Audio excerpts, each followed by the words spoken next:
Hello friends, welcome to my simple lifestyle. कैसे हैं आप सब? आई होप आप सब बहुत अच्छे होंगे। और आज का ये जो ब्लॉग मैं स्टार्ट कर रही हूँ ये है मंडे के इवनिंग टाइम का।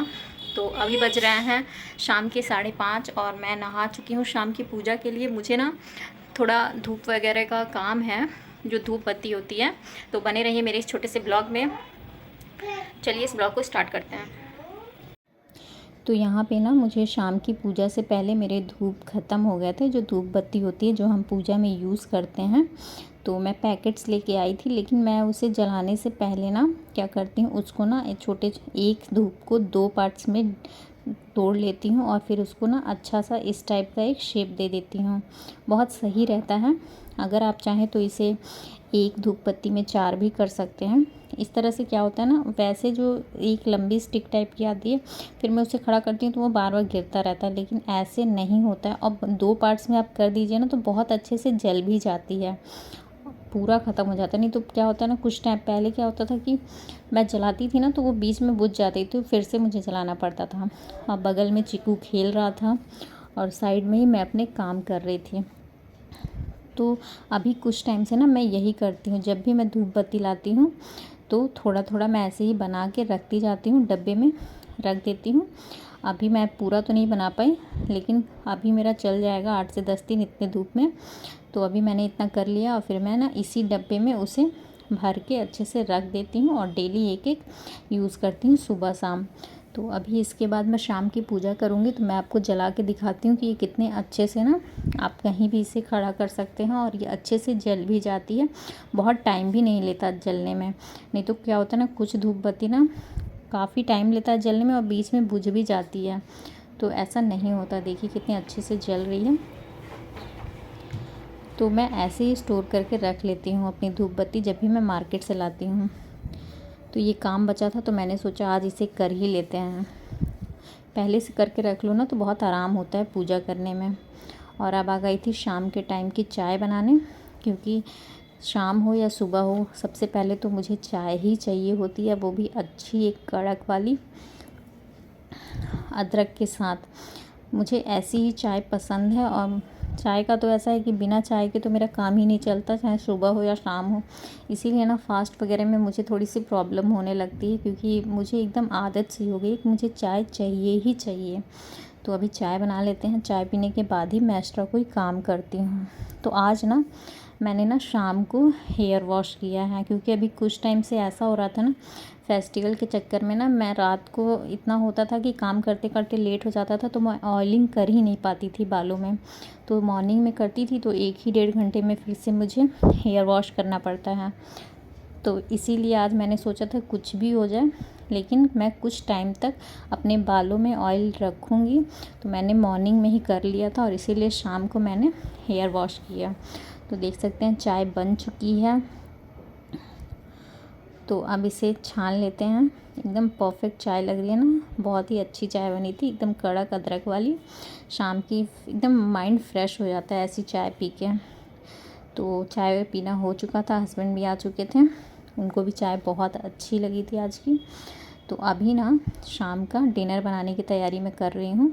और डिनर में ना मैं मूली के पत्ते और आलू की भुजिया बनाऊँगी, जो कि बहुत ही अच्छी होती है और हेल्दी भी होती है और बिना मसाले वाली होती है और बहुत जल्दी बन भी जाती है। तो आज हस्बैंड ने बोला कि आज यही खाने का मन कर रहा है तो पहले बना लेते हैं, क्योंकि पत्ते का तो ऐसा है कि आप कोई भी पत्ते वाली चीज़ लाइए या साग पालक कुछ भी लाइए, तो लाने के बाद ना उसका क्या होता है कि वो आप ज़्यादा दिन तक स्टोर करके रख नहीं सकते हैं, तो आपको उसे हाल ही फ़िलहाल बनाना होता है। तो कल शाम को ही आई थी तो मैंने सोचा चलो आज इसको ही बना देते हैं, नहीं तो पत्ते ना ख़राब होने लगते हैं। चाहे आप उसे कितनी भी अच्छी तरीके से रखिए लेकिन वो ख़राब हो ही जाते हैं अगर आप 2-3 दिन उसे स्टोर करके रखना चाहें तो बस पत्तों को भी काट लिया था। 1.5 मूली लिया है मैंने, 3 आलू लिया है, मीडियम साइज का है। और एकदम बारीक भी नहीं काटा है, बहुत ज़्यादा मोटा भी नहीं काटा है मैंने आलू को, थोड़ा थोड़ा मोटा ही रखा है। इससे क्या होता है ना, अगर आप बहुत ज़्यादा मोटा काटते हैं ना तो उसे पकने में बहुत ज़्यादा टाइम लेता है। तो इतना जो टेक्सचर रहता है ना आलू का, तो बहुत अच्छे से पक जाती है। अब इन सबको मैंने अच्छे से पहले वॉश कर लिया है। और पत्ते वाली चीज़ों को तो हमें बहुत ही अच्छे से वॉश करना चाहिए, 2-4 पानी से वॉश कर लिया था और फिर ऐसे ही मैं पानी से छान के रखती हूँ। इससे क्या होता है ना, जो भी हल्का फुल्का होता है डस्ट वो पानी में ही रह जाता है और पत्ते अच्छे से क्लियर हो जाते हैं। तो अब स्लैब को भी साथ ही में क्लीन कर दिया है। तो अब ना इसमें ज़्यादा कुछ नहीं जाएगा, मैं सिर्फ लहसुन और मिर्च का यूज़ करती हूँ, तो बस यही जाएगा। और मसालों में तो कुछ भी नहीं जाएगा, सिर्फ हल्दी और नमक ही जाएगा और बहुत ही टेस्टी बन के तैयार होती है। पचफोरन डाल दिया है और जो हरी मिर्च और लहसुन डाला था ना, इसको हल्का सा सौते करेंगे, मतलब थोड़ा सा लाल इसका टेक्सचर आ जाए, तब हम आलू को भी डाल देंगे। आलू और मूली कटे हुए, अब इन दोनों को ना हम लो फ्लेम पे थोड़ी देर पकाएंगे, क्योंकि जितना भी टाइम लगेगा इन्हें ही पकने में लगेगा। साथ ही में नमक डाल दिया था, क्योंकि पत्तों को तो ज़्यादा पकने में टाइम लगता नहीं है। तो जब तक वो हो रहा है तब तक मैं साइड में ही अपने जो चाय वाले बर्तन थे उन्हें भी क्लीन कर लूँगी। इससे क्या होता है ना, ज़्यादा बर्तन इकट्ठा नहीं होते हैं। अब जो भी रहेगा हमारा केवल खाने का ही बर्तन रहेगा, तो थोड़ा थोड़ा काम साथ ही में होता रहता है, तो आराम से हमारे सारे काम भी हो जाते हैं।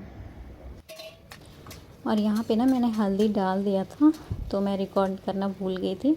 और अब ना आलू और जो हमारे मूली थे, आलू काफ़ी हद तक पक चुके हैं, थोड़े बहुत ही बाकी हैं। तो अब मैंने ना मूली का पत्ता ऐड कर दिया है। अब बस थोड़ी देर ही इसको भूनेंगे और ये बन के तैयार हो जाएंगे। तो बस आसपास का जो भी बर्तन वगैरह था सबको मैंने हटा दिया, जिसमें धुला था उन बर्तनों को भी पानी से क्लीन करके रख दिया है। तो अब आटे लगाने की बारी है, तो आटा भी लगा के मैं साथ ही में रख देती हूँ। इससे क्या होता है ना, आटे को ज़्यादा गूँथना नहीं पड़ता है। अगर आप गूँथ के ऐसे पानी में लपेट के अच्छे से रख दोगे ना इसका डो बना के, तो ये आटा अच्छे से सेट हो जाता है। फिर आधा घंटे के बाद आप रोटियां बनाइए, आपकी रोटियां बहुत ही सॉफ्ट बनती हैं। बस हल्का सा ही मसलना पड़ता है, ज़्यादा मसलने की ज़रूरत नहीं पड़ती है। देख सकते हैं सब्ज़ी बन चुकी थी। तो फिर ना 8 बज गए थे, तो हमारे बगल में ही ना मंदिर है, तो हमने सोचा थोड़ा घूम के आते हैं, क्योंकि सब कुछ हो चुका था, तो फ्री हो चुकी थी, कुछ करना नहीं था, सिर्फ रोटी ही बनानी थी। तो चली गई थी बगल में ही मंदिर में घूमने, और बाहर थोड़ा टहलना भी हो गया था हमारा। बहुत अच्छा मौसम था, ठंडी ठंडी हवा चल रही थी। तो बस दर्शन वगैरह करके आ गए थे घर पे। तो बज चुके थे 8:30।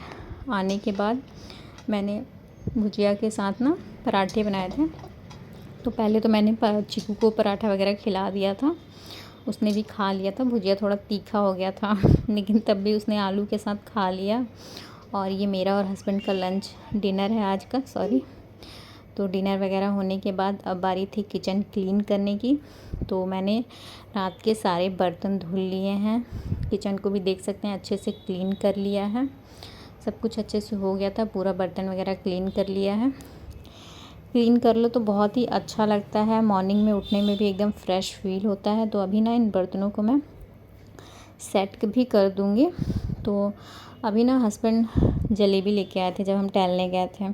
उनको ना खाने के बाद कुछ मीठा खाना होता है, तो वैसे तो कुछ नहीं भी रहता तो वो गुड़ ही खाते हैं, लेकिन वहाँ पे जलेबी फ्राई हो रही थी तो इनको हुआ कि नहीं मैं जलेबी खाऊंगा, तो जलेबी लेके आ गए थे। तो देख सकते हैं सारे बर्तन को सेट कर दिया था। तो अब मैं लेके जा रही हूँ जलेबी, वो अपना जलेबी खाएंगे।